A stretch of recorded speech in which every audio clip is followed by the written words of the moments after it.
Hey everyone, so if you've ever found yourself scrolling through eBay at 2 a.m., looking at these super powerful old server GPUs for a steal, you know exactly what I'm talking about. That temptation is real.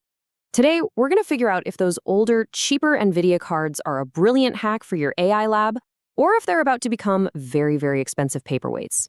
So here's our game plan. We'll start with why these old cards are so tempting in the first place. Then we'll hit the big one, the 2026 support cliff that really changes everything. From there, we'll sort the classic cars from the reliable workhorses and wrap it all up with a clear guide to help you make the right call. Okay, first up, the allure of old GPUs.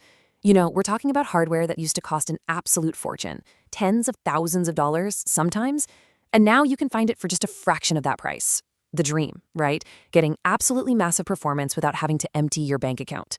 But is it really that simple? And that really is the million-dollar question, isn't it?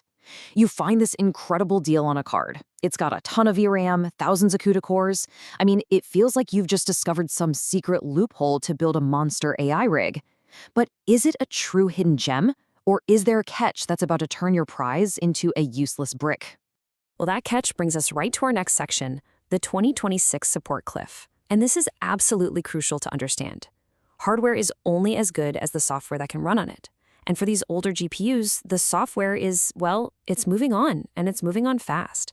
Here's how it all went down. So, back in late 2025, NVIDIA officially ended full driver support for 3 huge GPU architectures. Then, CUDA Toolkit 13 and everything after it just dropped them completely.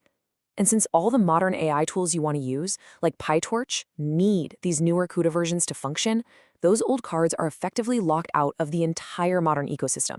And that is the cliff. So you might be asking, why? Why did this happen? Well, it all comes down to this technical term called compute capability. The easiest way to think about it is like a version number for the GPU's actual hardware features. The Maxwell, Pascal, and Volta cards have compute capabilities from about 5 point something to 7.0. The problem is, the newest software just demands a higher number to even run. It's a hard cutoff. Okay, to make this all a bit easier to digest, let's use an analogy. Some of these GPUs are like classic cars. You know, they're beautiful, historically important, but you would not want to rely on one for your daily commute in 2026. Others are more like reliable used cars. They're not the latest and greatest, but they'll absolutely get you where you need to go. So let's figure out which is which. All right, let's start with our classic cars, the pioneers of the past. These are the architectures that literally paved the way for the AI revolution we're living in today, but they've unfortunately fallen right off that support cliff we just talked about. First on the list is the Maxwell architecture, from all the way back in 2015. Cards like the Tesla M40 and Quadro M6000 were absolute beasts back then, packing a massive 24 gigs of VRAM. But their compute capability is 5.2. And that means their status today is crystal clear, deprecated. They are true classics, but you simply cannot run modern AI tools on them. Next up, from 2016, we have the Pascal architecture. Cards like the Tesla P40 and Quadro P6000 were another huge leap forward, cramming in even more CUDA cores. But their compute capability is 6.1, which means they also fall below that modern threshold. They're also deprecated. It's the same story, just a different classic car. But inside that Pascal family, there was one card that was just an absolute legend, the Tesla P100. And this number, this is why. 732 gigabytes per second of memory bandwidth. I mean, that was an absolutely mind-blowing figure in 2016, and it was all thanks to a totally new kind of memory. See, the P100 was one of the very first cards to use HBM2 memory. That meant crazy fast data access, built-in error correction for reliability, and the power to chew through enormous datasets. But the real kicker?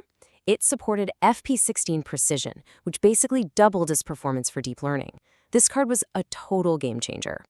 And after Pascal came the next revolutionary leap, Tensor Cores. Introduced with the Volta architecture, you can think of these as specialized little hardware units built for one single purpose, to absolutely crush the exact type of matrix math that is the beating heart of deep learning. They were like a massive hardware shortcut for AI. And that brings us to the king of the classic cars, the Tesla V100. It was powered by Volta, and it packed 640 of these brand new Tensor Cores. It was an absolute monster. But its compute capability is 7.0. It's right on the edge, the most advanced of the classic cars, but it is still officially a pioneer of the past. Okay, so that was all the bad news, but what about the good news? Let's move on to our viable veterans. These are the reliable used cars of the GPU world, the architectures that are still supported, still get updates, and can still get the job done right here, right now.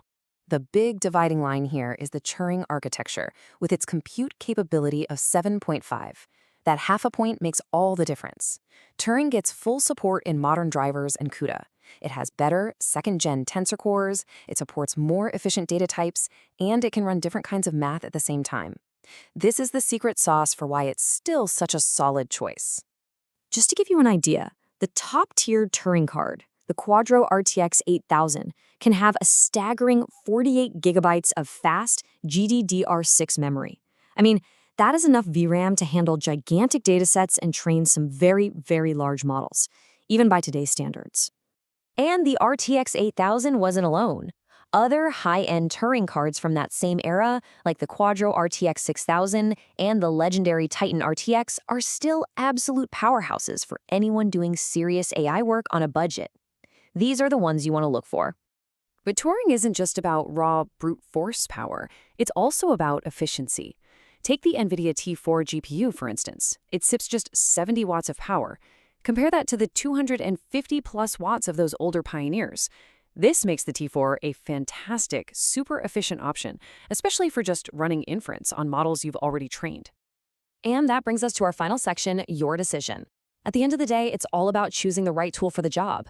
And now, hopefully, you have all the info you need to do just that. Okay, so let's just boil this all down. Here's the cheat sheet. Maxwell, Pascal, and Volta, they're all deprecated. They might be fun for some retro computing projects or running old software, but for modern AI work, they are a hard no. The clear green light, the smart buy, is Turing. With a compute capability of 7.5, it is still supported and is absolutely a viable choice for serious AI experiments today. You know, all of this is just a great reminder that the cutting-edge, top-of-the-line hardware of today will eventually become the pioneers of tomorrow. It happens over and over. And it really makes you wonder, as AI keeps evolving at this incredible speed, what's the next breakthrough hardware feature going to be that defines the next support cliff? Something to think about. Thanks for joining me.